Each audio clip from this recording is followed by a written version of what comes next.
Bonjour à tous et bienvenue dans ce Morning Bull Live. Nous sommes le 30 août 2024, dernier jour de trading du mois d'août. Oui, parce que le samedi ça traite pas. Je vous avoue que il y a quelques jours encore j'étais à la plage et que je me posais pas trop de questions sur ce qui se passait à Wall Street et quelles étaient les préoccupations du marché. Alors oui, je suivais ça d'un œil mais de loin et je me disais que de toute façon les choses suivaient leur cours et qu'on verrait bien au retour. Mais j'avais quand même gardé un petit œil dans un coin pour voir ce qu'on nous disait au sujet de Nvidia, parce que je savais que, évidemment, ça serait relativement important. Et c'est vrai qu'au début de semaine, tout le monde nous avait prévenu que les chiffres de Nvidia avaient le pouvoir de retourner le marché dans un sens comme dans l'autre. Tout le monde était super chaud bouillant sur ce qui pouvait éventuellement se produire. La volatilité pouvait exploser sur les chiffres de Nvidia, tout ça au conditionnel bien sûr, mais tout le monde était vraiment convaincu que c'était le point pivot de la semaine et que ce serait la préoccupation principale qui pouvait nous permettre de choisir une direction ou une autre. Sauf que bien mercredi soir, Nvidia a publié les chiffres, vous êtes au courant, à moins que vous étiez sur une île déserte et qu'il n'y avait pas de connexion Wi-Fi. Et bien, les résultats étaient plutôt bons, avec une guidance un petit peu moins excitante que ce qu'on aurait pu espérer, mais l'un dans l'autre, quand on voit les performances, quand on voit les revenus, quand on voit les chiffres d'affaires, quand on voit les perspectives d'avenir, il n'y a pas trop de questions à se poser. Alors oui, le titre s'est pris une petite claque derrière les oreilles, on a baissé de 6,38% dans la journée, il y a eu pas mal de volatilité, puisqu'à un moment on n'était pas loin de revenir carrément à l'équilibre, mais finalement les gens ont quand même pas mal liquidé les positions sans vraiment des grandes justifications sur les raisons de pourquoi je vends tout maintenant. Mais les gens ont quand même liquidé les positions. Il faut savoir qu'on est vendredi, que ce week-end, c'était un long week-end aux États-Unis puisque lundi, il y aura Labor Day. Résultat, Nvidia a terminé en baisse. Mais ce qui est le plus surprenant dans tout ça, c'est que quand vous regardez le reste du marché, vous n'avez pas l'impression que Nvidia a baissé parce que tout le reste, c'est quand même plutôt pas mal comporté.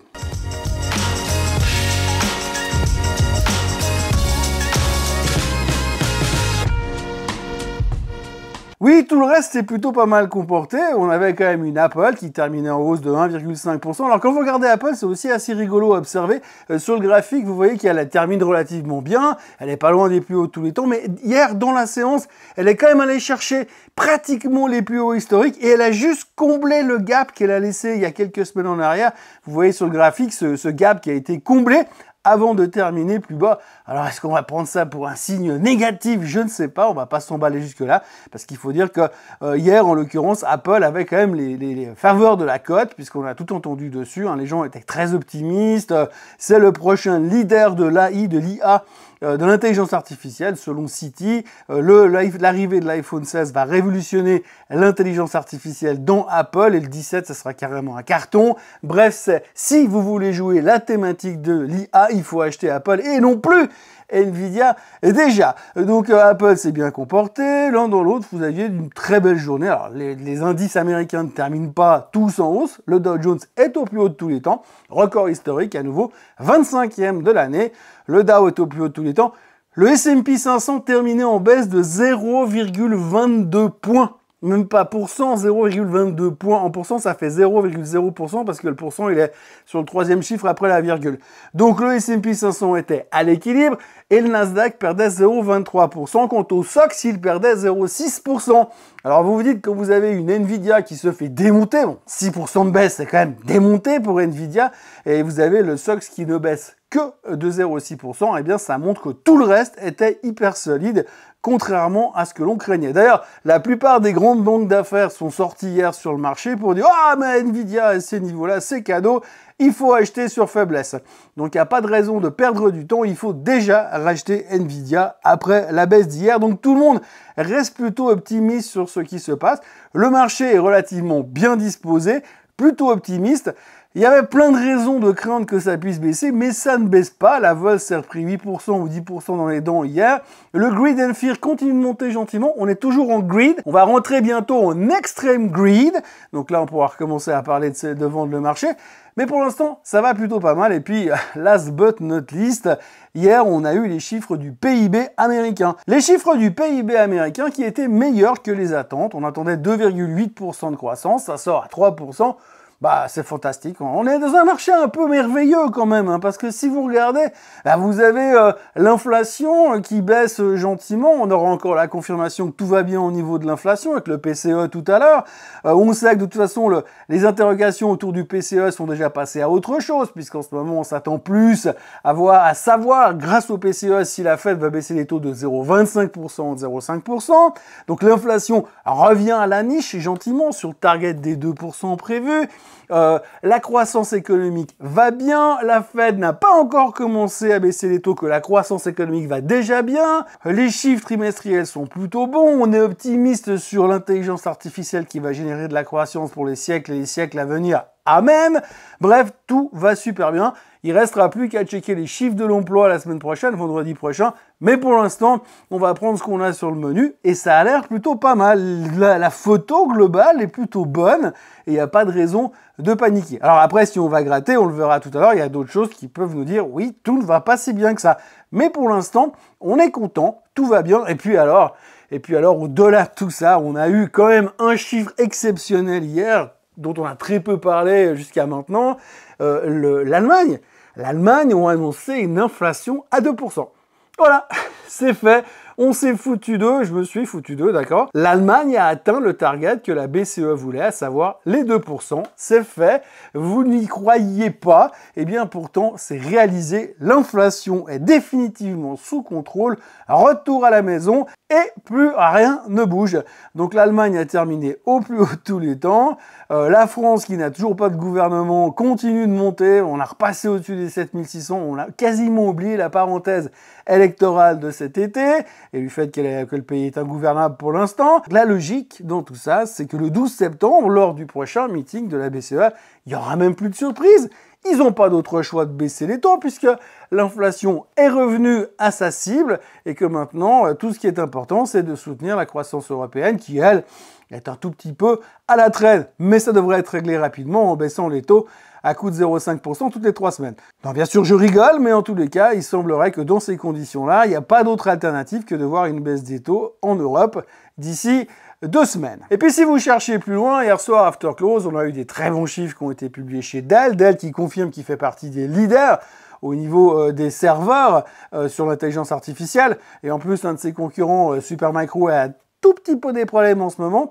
D'ailleurs, c'est assez intéressant à observer aussi. Supermicro, c'est le 3e client de Nvidia, quand même. Alors, je ne sais pas si c'est positif comme nouvelle, mais quand vous avez votre 3e client qui est plus ou moins sous enquête pour malversation comptable, je ne sais pas si c'est une bonne nouvelle. Mais en tout cas, c'est une bonne nouvelle pour Dell, parce que Dell, pour eux, ça leur ouvre la porte pour prendre cette place de gros leader sur les serveurs de l'intelligence artificielle. Le titre prenait 3,3% hier soir.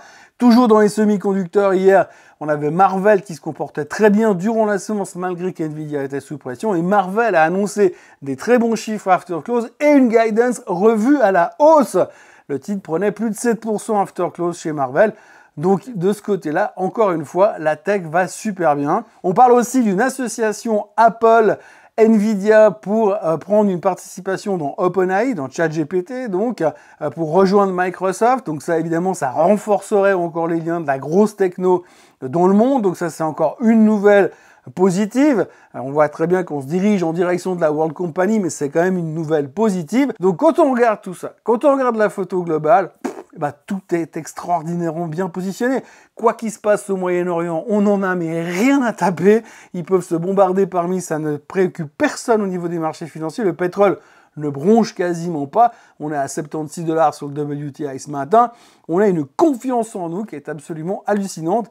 Et ça tronche vraiment énormément. Si vous vous souvenez dans quel état on était au début du mois d'août, prêt à sauter par la fenêtre sans parachute. Et aujourd'hui, eh bien, la confiance est de retour. Le DAX, on parlait du DAX tout à l'heure, a repris 11% depuis le trou d'air de l'époque du carry trade début août et est au plus haut de tous les temps. C'est proprement hallucinant. Tout est fantastique. Tout est fantastique, pourtant, quand on regarde les publications d'une société hier, une société qui s'appelle Dollar General, c'était une catastrophe. Alors, Dollar General, c'est une société qui vend des produits à bon marché aux États-Unis. Et Dollar General, ils ont publié les chiffres exactement à l'inverse de ce que Marvell a publié, Marvell a publié des chiffres meilleurs que les attentes avec une guidance revue à la hausse et Dollar General a publié des chiffres en dessous des attentes pourris avec une guidance revue à la baisse. Et résultat, Dollar General s'est pris 32% dans les dents hier. Mais au-delà du fait que Dollar General a perdu 30% et que tout le monde s'en fout parce que la plupart des gens sont bien plus concentrés par ce qui se passe dans le secteur technologique, eh bien, Dollar General a publié un rapport à la fin de sa publication de résultats, dans son conf call, et dans son conf call, eh bien, il y a quand même des choses qui sont relativement intéressantes à écouter. Rien à voir avec le bonheur dans lequel on nage au niveau des marchés financiers à l'heure actuelle, mais je pense que ça vaut la peine d'écouter ces quelques secondes. Dollar General a donc déclaré hier au sujet de leurs clients. La majorité de nos clients déclarent que leur situation financière est moins bonne qu'il y a 6 mois car la hausse des prix, le ralentissement de l'emploi et l'augmentation des coûts d'emprunt ont eu un impact négatif sur la motivation des consommateurs à faible revenu. Par conséquent, notre principal client, qui représente environ 60% de notre chiffre d'affaires, est principalement composé de ménages dont le revenu annuel est inférieur à 35 000 $. L'inflation a continué à avoir un impact négatif sur ces ménages. Plus de 60% d'entre eux déclarant qu'ils ont dû faire des sacrifices sur leurs achats de produits de première nécessité en raison du coût plus élevé de ces articles, en plus de payer plus pour des dépenses telles que le loyer, les services publics et les soins de santé. Un plus grand nombre de nos clients déclarent qu'ils ont désormais recours aux cartes de crédit pour les besoins de base de leur ménage et environ 30% d'entre eux ont au moins une carte de crédit qui a atteint sa limite. Dans notre dernière enquête, 25% de nos clients interrogés ont indiqué qu'ils prévoyaient de ne pas payer une facture au cours des 6 prochains mois. Alors quand on entend ce genre de déclaration, ce genre de communiqué de presse, eh bien on peut quand même se poser des questions sur l'état de santé du consommateur. Alors évidemment, ces parties de clients de Dollar General ne représentent pas la majorité du peuple américain, mais une grande partie des revenus, des faibles revenus aux États-Unis. Et ils sont de plus en plus. On voit donc que de plus en plus de personnes, de ménages sont dans la difficulté, de plus en plus de ces ménages doivent survivre grâce à une carte de crédit, et le jour où vous commencez à rater des paiements, eh bien votre credit score commence à plonger, et quand le credit score plonge aux États-Unis, généralement c'est très difficile de se relever. Alors c'est assez paradoxal parce que d'un côté on est en train de danser tout nu sur une table en s'arrosant de champagne,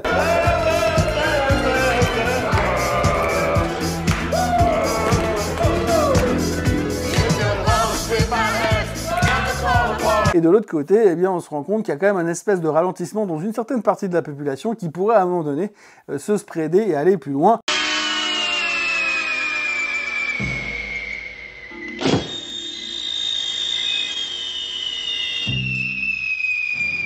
Je ne reviendrai pas une fois de plus sur le niveau d'endettement des cartes de crédit qui commence à faire très très peur parce que même si la Fed baisse les taux de 0,25% dans quelques semaines, je ne crois pas que le taux sur les cartes de crédit va passer de 25% à 8%. Donc il faudra quand même se méfier de cet état de fait, même si c'est un peu gâcher la fête au milieu de tout ce qui va bien pour l'instant. Et puis, dans la foulée de ces histoires d'endettement et de surendettement, il y a une société qui s'appelle Affirm qui a explosé hier, qui a pris 32%, elle, Dollar General moins 32, Affirm plus 32, c'est symptomatique. Eh bien, Affirm, qu'est-ce qu'ils font comme business? C'est assez simple, c'est un business du j'achète aujourd'hui, je paye plus tard. En gros, ils font du crédit, du petit crédit, vous avez une carte qui vous permet d'acheter tout ce que vous voulez, plus ou moins, de ne pas le payer et de le payer fractionné ou de le payer plus tard. Et donc évidemment, ils prennent sur les taux, ils gagnent là-dessus. Eh bien, hier, Affirm a publié des chiffres très bons. Il cartonne. Donc très bonne nouvelle pour Affirm. En revanche, si de plus en plus de gens commencent à utiliser ce genre de système, c'est simplement une alternative au crédit, à la difficulté d'accéder au crédit aux États-Unis en ce moment de par les taux, eh bien ces gens viennent se plonger dans une spirale de surendettement qui pourrait être encore un peu plus pire qu'avant. Résultat, je ne sais pas si les résultats d'Affirm sont positifs ou négatifs, je ne sais pas comment il faut le prendre, certainement positivement pour les actionnaires d'Affirm. En revanche, pour l'impact économique global et ce que ça représente sur l'économie américaine, on peut quand même se poser des questions. Aujourd'hui, bien sûr, nous sommes vendredi, dernier jour de trading du mois d'août, je vous l'ai dit. Les Américains vont partir très vite en week-end parce que ça fera un week-end prolongé puisque lundi c'est Labor Day et c'est fermé. Mais il y aura néanmoins le PCE, donc ce fameux chiffre préféré de la Fed qui va sortir. C'est pas le chiffre le plus important de l'année cette fois puisque ça aurait été il y a quelques mois en arrière, je vous aurais dit « Ouh, c'est super important parce qu'on va savoir si la Fed va baisser les taux ». Bah là, pas du tout, on sait qu'ils vont baisser les taux. La question, ça sera de combien. Au-delà de tout ça, vous aurez le CPI en Europe et en France. Au vu des chiffres du CPI allemand, on peut s'attendre à de bonnes surprises. Vous aurez ici le PIB français. Il y aura ici également le Chicago PMI aux États-Unis. Et puis les chiffres de l'Université du Michigan pour la confiance du consommateur. Voilà, pour l'instant, les futurs sont en hausse. L'affaire Nvidia semble déjà être classée puisque, comme je vous l'ai dit, la plupart des banques d'affaires sont sur buy dorénavant et il faut profiter de la faiblesse. On voit mal ce qui pourrait affaiblir le marché dans l'immédiat. Mis à part un choc exogène. Et là, tout de suite, il n'y a pas de choc exogène. Donc, à surveiller attentivement. Comme je vous l'ai dit, il y a quand même des dégradations qui se présentent au niveau économique, même si pour l'instant, on ne veut pas les voir. Mais elles existent et on en reparlera certainement ces prochains temps. En ce qui me concerne, je vous encourage à vous abonner à la chaîne Swissquote en français, si ce n'est point fait d'ores et déjà, à liker cette vidéo, à la partager, à la commenter, et puis à revenir me retrouver lundi matin pour un nouveau Morning Bull Live, et puis ce week-end, évidemment, pour une nouvelle vidéo intitulée Swiss Bliss. Passez une très très bonne journée, et à lundi ou à ce week-end. Bye bye.